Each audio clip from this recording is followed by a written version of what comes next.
সমাপ্ত হলো। কি সমাপ্ত হলো? যিশুর এই বাণীর মধ্যে মানুষের পাপের সমস্ত দণ্ড এখানে পূর্ণ হলো, যার জন্য তিনি পৃথিবীতে এসেছিলেন।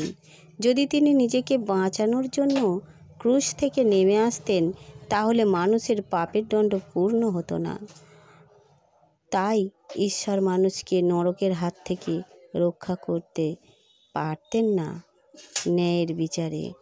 এর মানে এই নয় যে যিশুর কাছে ক্ষমা ছিল না নিজেকে বাঁচানোর জন্য, কিন্তু যিশু এই খারাপ পণ্ডিতদের, যাজকদের, ফরিসিদের এবং সমস্ত মানুষ যিশুকে যারা বিশ্বাস করে না তাদেরকে আশ্চর্য কাজ দেখাতে চাইছিলেন, যার দ্বারা এটা প্রমাণ হয় যে যিশু মানুষ রূপে ঈশ্বর ছিলেন। আমেন। জয় যিশু।